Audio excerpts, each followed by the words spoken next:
नमस्कार, आदाब, हेलो मेरे प्यारे मित्रों।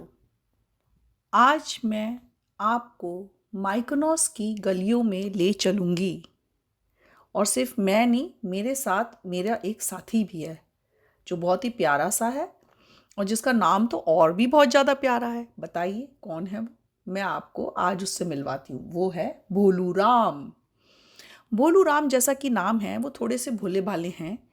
बीच बीच में आपको थोड़ा तंग कर सकते हैं, परेशान कर सकते हैं ये अपने बेतुके और बचपने भरे सवालों से, लेकिन पर फिर भी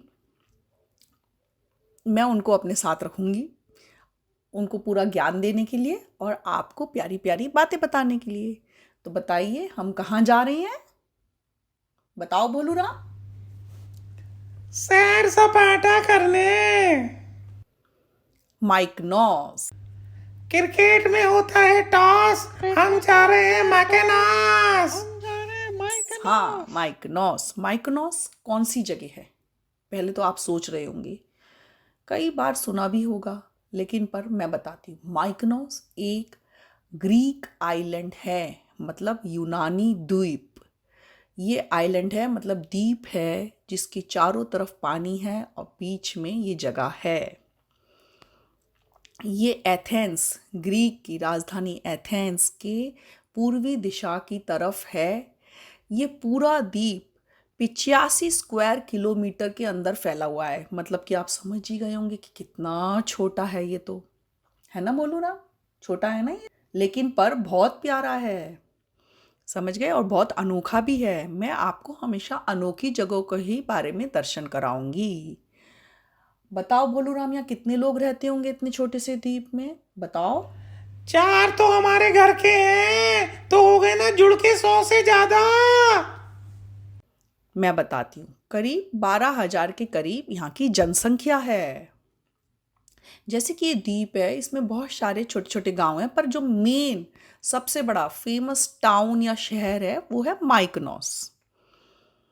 तो अब ये माइकनोस ऐसा अलग टाइप का नाम क्यों है? एक अजीब सा आपको लग रहा होगा ये कैसा नाम है माइकनोस?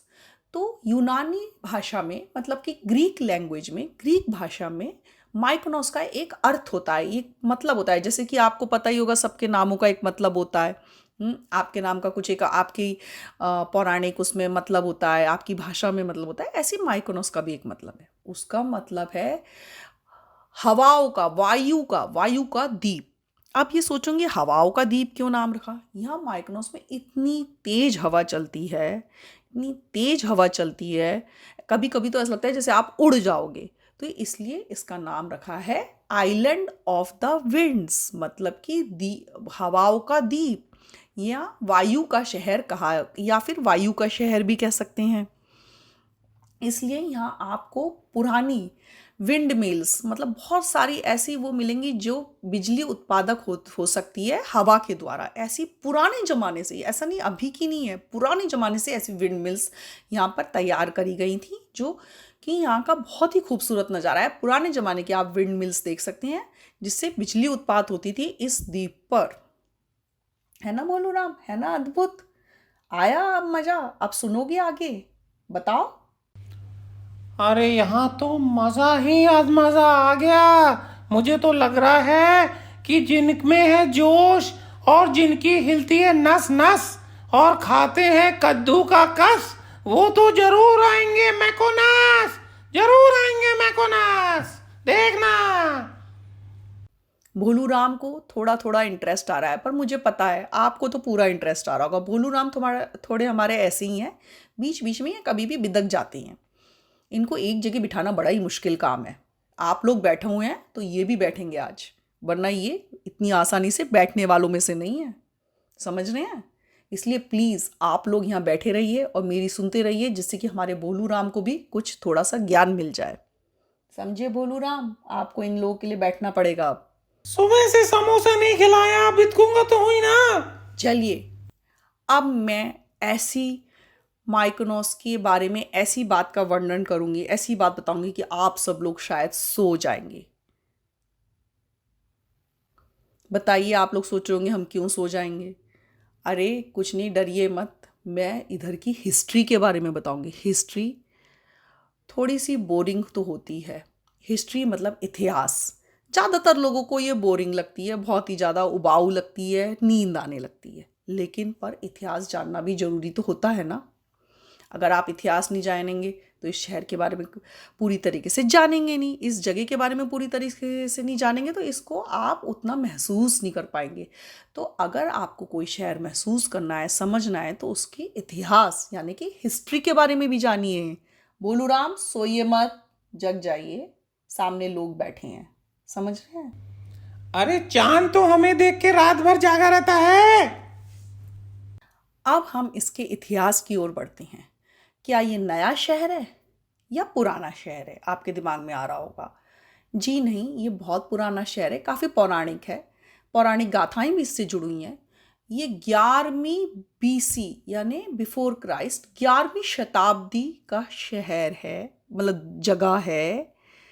ये उस वक्त बहुत ज़्यादा मशहूर हुआ करता था और उस समय इधर लोग बहुत सारे टाइप के यूनानी सभ्यता गॉड्स को, भगवानों को मानते थे। बहुत ही डिफरेंट टाइप की जगह थी ये। फिर उसके बाद रोमन्स के कब्जे में आया।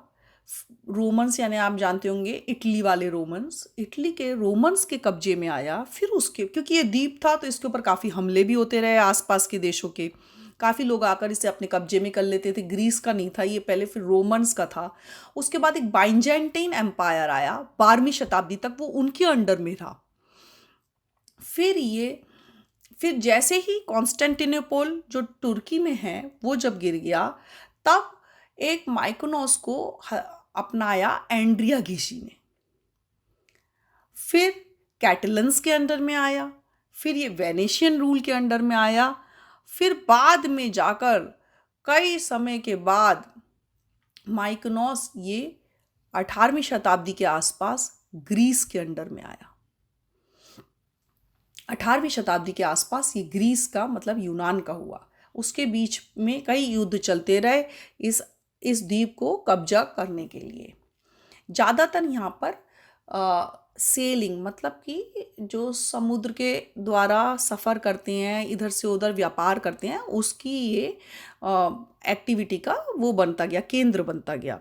काफ़ी लोग यहाँ से समुद्र के थ्रू रुकते थे, आते थे, जाते थे। एक मान्यता तो ये भी है कि ये समुद्री डाकुओं का भी द्वीप है। मतलब यहाँ पर समुद्री डाकू आसपास बहुत थे और बीच में वो जो मर्चेंट्स की शिप जाती हैं, मतलब व्यापारियों की जो शिप्स ये जाते थे, उनको वो लूटते थे और सारा लूट का सामान यहाँ घरों में भर देते थे। माइकोनोस के द्वीप में जो घर बना हुए हैं पुराने वाले, ऐसा यहाँ मानते हैं कि ये समुद्री डाकुओं का भी शहर था।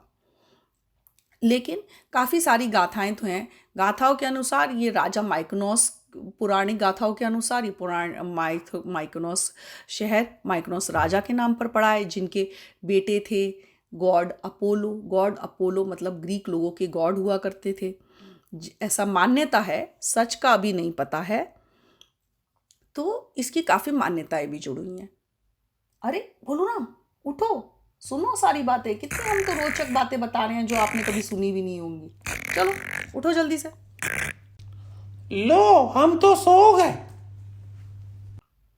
अब मैं आपको माइकोनोस की ज्योग्राफी मतलब भौगोलिक स्थिति के बारे में बताऊंगी।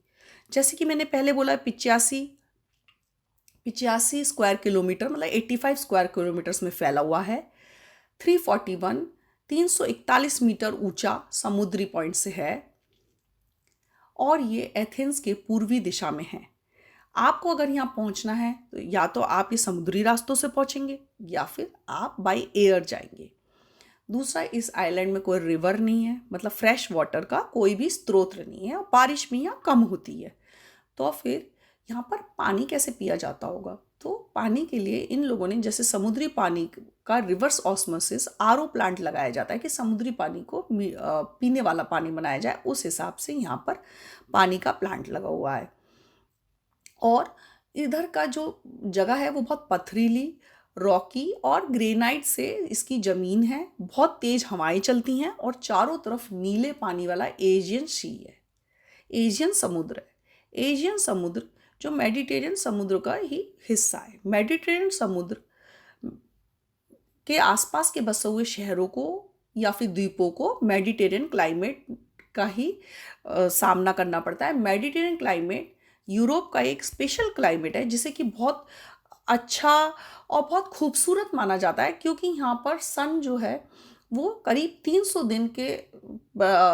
दिन तक सनशाइन रहती है। मतलब कि यहाँ बहुत ज़्यादा बादल वाला या बहुत बर्फीला मौसम नहीं रहता है। और यहाँ पर गर्मी 40 डिग्री तक भी जा सकती है, ऐसा कई बार हुआ है। तो यहाँ पर जो विंटर्स हैं, मतलब सर्दियों के दिन हैं, वो रहते हैं करीब 15 डिग्री के आसपास। तो यानी बर्फीला बिल्कुल नहीं है और गर्मियाँ बहुत ज़्यादा भी हो सकती हैं। इसलिए यहाँ पर ये बीच वाला शहर, बीच मतलब समुद्र का किनारा वाली जगह है, मेडिटेरियन क्लाइमेट है। मेडिटेरियन क्लाइमेट मतलब सनशाइन ज़्यादा रहना पूरे साल। तो ये यूरोप से बिल्कुल ही विपरीत टाइप का क्लाइमेट है। यहाँ पर गर्म क्लाइमेट, कभी कभी बारिश पड़ती है, स्नो तो एक तरीके से पड़ती ही नहीं है। मुझे लगता है आपको अब रुचि आ रही है माइकोनॉस के बारे में, क्योंकि यहाँ का तो क्लाइमेट भी बहुत ही प्यारा प्यारा है, पूरे टाइम सन रहता है, आप बहुत सारी मस्तियाँ कर सकते हो। क्यों भोलू राम, है ना? चलोगे घूमने? चलो कभी चलेंगे। हमारे तो घूमने के चर्चे मशहूर हैं, पूछ लेना चच्चा से। अब माइकोनॉस किस बात के लिए प्रख्यात है, फेमस है? माइकोनॉस प्रख्यात है अपने टूरिज्म के लिए, मतलब घूमने के लिए। यहाँ लोग घूमने घूमने बहुत जाते हैं। मतलब ग्रीस का टूरिज्म का आप कह सकते हैं सबसे बड़ा हिस्सा जो ग्रीस का टूरिज्म का है वो माइकोनॉस से ही आता है। काफ़ी ज़्यादा महंगे होटल्स, महंगे एक्सपेंसिव यॉट्स, बहुत बड़े बड़े लोग, सब टाइप के लोग यहाँ पर वो छुट्टियाँ बिताने या घूमने जाती हैं। माइकोनॉस काफ़ी प्रख्यात है अपने खूबसूरत बीचेस के लिए। कई बीचेस तो इसके, बीच मतलब समुद्री किनारा, कई बीचेस तो इसके विश्व भर के सबसे खूबसूरत बीचेस में आई हैं। तो ये कोई ऐसा वैसा द्वीप नहीं है, ये खूबसूरती से भरा हुआ द्वीप है जहाँ पानी एकदम नीला है और बहुत ही खूबसूरत बीच है। ऊंचे नीचे बीचेस भी मिलेंगे, कहीं थोड़े ऊंचाई पर हैं, कहीं थोड़े नीचाई पर हैं। और इसका जो शहर है वो भी अपने आप में बहुत ही अद्भुत है। सफ़ेद रंग का, सारी बिल्डिंगें, सारे घर सफ़ेद रंग के हैं, मतलब वाइट कलर के हैं, और नीले दरवाजे हैं, मतलब ब्लू कलर के डोर्स हैं। तो अगर आप इनकी और वो भी उबड़ खाबड़, मतलब इधर उधर से थोड़े बने हुए हैं। अगर आप इनकी गलियों में खो जाएंगे तो आपको समझ ही नहीं आएगा कि हम कहाँ पहुँच गए। समझे बोलू राम? यहाँ चल के खोना है तुम्हें? छुपम छुपाई खेलनी है माइकोनॉस की गलियों में? ना मैं तुम्हें ढूंढ पाऊंगी ना तुम मुझे ढूंढ पाओगे। खोना? ढूंढती रह जाओगी, ढूंढती। ये शहर की जो गलियां हैं वो भी विश्व भर में सबसे ज़्यादा प्रसिद्ध हैं अपनी अलग ही अद्भुत ही खूबसूरतियों के लिए। सफ़ेद घर, नीले दरवाजे, सब एक जैसे दिखने वाले, और गली कहाँ ख़त्म होती है कहाँ शुरू होती है, इवन हमारे गूगल मैप भी खो जाते हैं, वो भी गुम हो जाते हैं। गूगल मैप तक नहीं बता सकते कि अब कहाँ जाइए। सोचिए आप कितना घुमावदार होगा इधर का। इसमें भटकने का, घूमने का अलग ही मज़ा है, खो जाने का। इनफैक्ट मैं कहती हूँ घूमना भी नहीं, इधर खो जाने का अलग ही मज़ा है।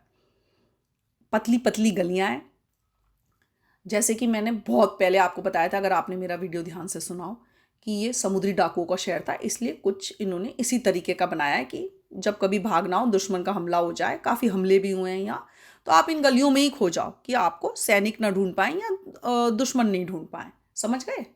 तो हर शहर का जो गठन होता है, जो एक कहते हैं ना, एक कंस्ट्रक्शन होता है, एक आर्किटेक्चर होता है, वो उसकी हिस्ट्री पे डिपेंडेंट होता है, मतलब उसके इतिहास से बना हुआ होता है। मैंने पहले ही बोला था इतिहास पे ध्यान दीजिए। आप लोग तब जरूर सो रहे होंगे, भोलू राम तो सो ही गए थे, इसलिए वो समझ ही नहीं पा रहे हैं शहर में घर ऐसे क्यों बने हैं।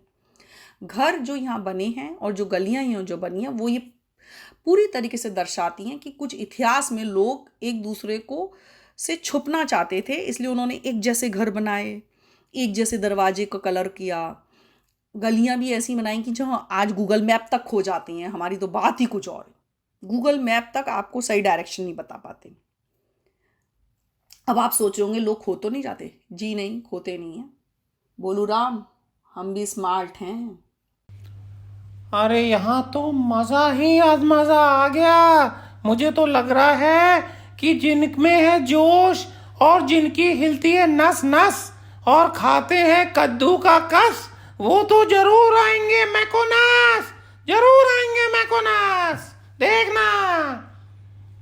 हम क्या करते हैं, हम है ना उधर कई शॉप्स या रेस्टोरेंट्स खुले हुए हैं, उन्हीं घरों में उन्हीं उसमें हम उनके नाम नोट कर लेते हैं और उस हिसाब से फिर घूमते हैं। तब हमें समझ में आ जाता है ये रेस्टोरेंट हमने इधर से घूमे, इधर से निकले, अब हम इधर आ गए। वैसे बहुत मुश्किल है अगर आपने नाम नोट नहीं किया हो इधर से इस पूरे इसको जाले को, मैं तो इसे जाला कहूँगी, इस घरों के जाले को पार करना। ये घरों का जाला में जहाँ गूगल मैप तक गुम हो जाते हैं वहाँ फिर हमारी क्या वो है वक़्त, हमारी क्या औकात है, आप बताइए। भोलू राम को तो मैं पक्का ही, अगर भोलू राम को वहाँ अकेला छोड़ दिया तो पक्का ही खो जाएगा ये।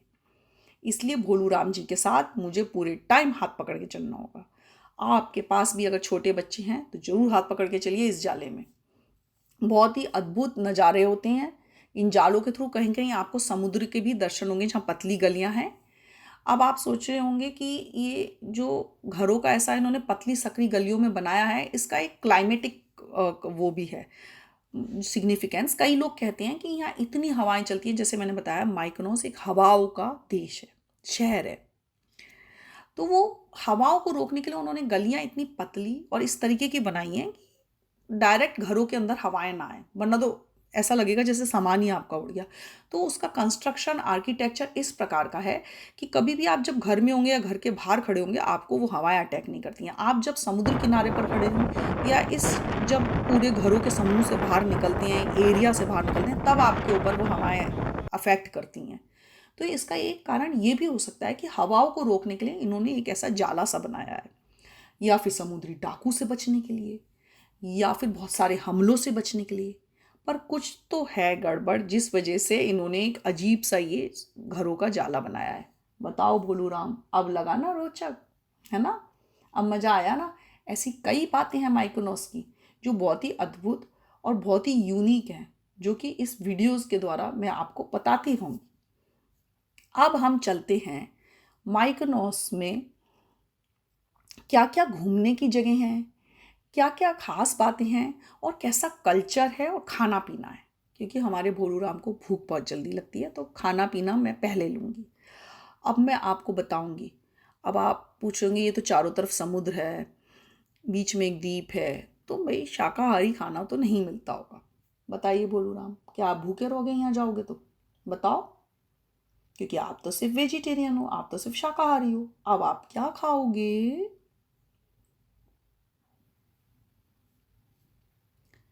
नहीं, मैं आपको अब शाकाहारी खाना, जो यूनानी शाकाहारी खाना जो बहुत ही अद्भुत और यूनिक है, जो आपने सुना भी नहीं होगा, उसकी तरफ ले चलती हूँ। समझ गए? अब मैं उसके बारे में, उसमें भी बड़ी बड़ी अद्भुत बातें मिलेंगी। आप यहाँ यहीं बैठे रहिए। एक सेकंड में जरा देखूँ ये भोलू राम कहाँ गए। अरे भोलू राम, भोलू राम, कहाँ हो तुम? कहाँ हो तुम? दिख नहीं रहे, दिख नहीं रहे। ओफो, कहाँ गया ये? खाने का नाम लिया तो मुझे तो लगता है ये जरूर अब खाने की तरफ भाग गया होगा। मैं माइकोनोस का खाना दिखाऊं कि अब भोलू राम का खाना देखूं? बताइए आप क्या करूं अब मैं? जो सोचे जो चाहे वो करके दिखा दे, हम वो भोलू हैं जो यहाँ पे तुम्हारे सामने खड़े हैं। ओके। एक सेकंड, आप ऐसा करिए, ये वाला वीडियो शुरू से लेकर आखिर तक सुनिए और फिर से मैं अभी एक वीडियो डालूंगी जिसमें मैं आगे का माइकोनोस का बताऊंगी। उसमें मैं पूरा और भी अद्भुत कहानियां बताऊंगी इस जगह के बारे में। और मैं तब तक देख कर आती हूँ कि भोलू राम कहाँ भाग गया, और अगर इसे भूख लगी है तो इसे कुछ खाना खिला दूँ। आज इसे मैं यूनानी खाना ही खिलाकर मानूंगी। लगता है ये यूनानी खाना की तरफ आकर्षित हुआ है और ये जरूर भाग गया है कि अब मुझे माइकोनोस वाला ही खाना चाहिए, जो कि मैं आपको अगली किश्त में बताऊंगी, अगले एपिसोड में बताऊंगी कि यूनानी खाना और माइकोनोस की कहानी अपनी जुबानी और भोलू राम के साथ। समझ गए? तब तक के लिए बाय।